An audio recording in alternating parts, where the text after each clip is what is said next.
Assalamualaikum warahmatullahi wabarakatuh. Jumpa lagi dengan saya Trusilawati dari SMP Negeri 12 Purworejo. Hari ini kita akan belajar tentang materi statistika. Statistika ini ada di fase D, yaitu di SMP kelas 7. Tujuan pembelajaran kita kali ini yaitu yang pertama, peserta didik dapat merumuskan pertanyaan, mengumpulkan, menyajikan, dan menganalisis data untuk menjawab pertanyaan. Dan yang kedua, peserta didik dapat menggunakan diagram batang dan diagram lingkaran untuk menyajikan dan menginterpretasi data.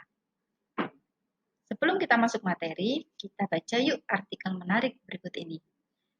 Artikel ini tentang kisah haru persahabatan dua remaja yang menginspirasi jutaan netizen. Jadi, ada dua orang sahabat yang mereka sama-sama sekelas nih. Nah, yang satu temannya itu berkebutuhan khusus. Dia tidak bisa jalan sendiri.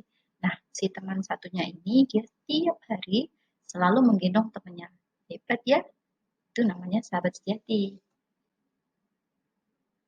Nah, ketika kita ditanya, jika diambil secara acak atau dipilih secara acak, salah seorang siswa SMP di sekolah kamu, menurut kamu berapa banyak sahabat yang dimiliki oleh siswa tersebut? Kalau siswa tersebut menjawab bahwa dia memiliki 20 sahabat, menurut kamu apakah itu umum atau wajar? Artinya memang kebanyakan siswa memiliki 20 sahabat? Kenapa? Atau kalau tidak, kenapa? Bagaimana kamu dapat menentukan secara umum berapa banyak sahabat yang dimiliki oleh siswa SMP? Nah, pertanyaan tersebut bisa dijawab dengan statistika. Apa sih kriteria sahabat menurut kamu? Nah, kita akan menjawab berapa ukuran pemusatan dan ukuran penyebaran data mengenai berapa banyak sahabat yang dimiliki oleh siswa SMP. Yang pertama, data apa yang dibutuhkan untuk menjawab permasalahan tersebut. Kemudian yang kedua, bagaimana cara mengumpulkan data tersebut. Yang ketiga, bagaimana cara mengorganisir data yang sudah terkumpul sehingga lebih mudah untuk diolah. Dan yang keempat, bagaimana merepresentasikan data sehingga memberikan gambaran mengenai data tersebut. Langkah yang pertama, mengumpulkan data. Bagaimana caranya? Kalau kita ditanya berapa umumnya jumlah sahabat yang dimiliki oleh siswa SMP, maka kita harus menanyakan kepada siswa SMP, kamu punya sahabat berapa? Dikumpulkannya dengan cara bagaimana? Bisa kita tanyakan secara langsung melalui wawancara, atau kalian bisa menggunakan Google Form. Jadi siswa diminta untuk menjawab pertanyaan tersebut. Langkah yang berikutnya yaitu mengorganisir data.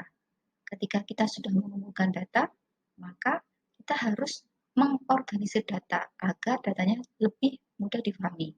Mengorganisir data di sini misalnya dengan mengurutkan data, bisa dari yang terkecil sampai yang terbesar.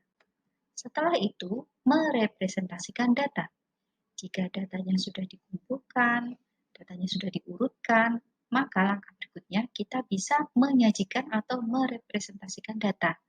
Penyajian data bisa dengan macam-macam ya, bisa dengan diagram batang, diagram lingkaran, diagram garis, dan sebagainya. Kalian bisa mempelajari lebih lanjut di link berikut ini. Nah, selanjutnya mengolah data. Mengolah data di sini kalian bisa dengan menentukan mean, median, dan modus yang akan kalian pelajari di bab berikutnya. Nah, menyajikan data itu salah satunya bisa dengan grafik. Kenapa sih perlu disajikan data dengan grafik? Nah, coba lihat ketika data banyak sahabat peserta didik disajikan dalam bentuk grafik seperti ini. Maka kalau kalian ditanya berapa sih umumnya jumlah sahabat yang dimiliki oleh siswa SMP, bisa nggak kalian dengan mudah menjawab? Iya, betul. Kita bisa menjawab umumnya jumlah sahabat yang dimiliki oleh siswa SMP yaitu 2. Karena lihat lingkaran di sini kan yang jumlah sahabatnya 2 dia paling tinggi. Maka secara umum jumlah sahabat yang dimiliki oleh siswa SMP yaitu 2. Nah, kesimpulannya untuk menjawab pertanyaan seperti di awal tadi, yang pertama kita bisa dengan mengajukan pertanyaan yang jawabannya membutuhkan data. Ketika ditanya berapa sih umumnya jumlah sahabat yang dimiliki oleh siswa SMP, kita tidak bisa serta-merta langsung menjawab, oh 1, oh 2. Kita harus mengumpulkan data dulu.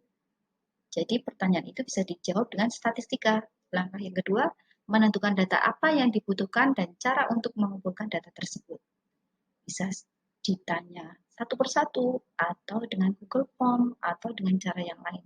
Dan yang ketiga, memilih cara mengorganisir dan merepresentasikan data, sehingga data lebih mudah dipahami. Dan yang keempat, menentukan ukuran pemusatan dan ukuran penyebaran data. Dan yang kelima, menafsirkan hasil pengolahan data untuk menjawab pertanyaan di awal tadi. Ketika kita sudah melakukan langkah-langkah statistika, maka kita bisa menjawab secara umum jumlah sahabat yang dimiliki oleh siswa SMP adalah 2. Oke, semangat belajar, belajar sepanjang hayat, belajar kapan saja, di mana saja, dan dari siapa saja. Terima kasih. Wassalamualaikum warahmatullahi wabarakatuh.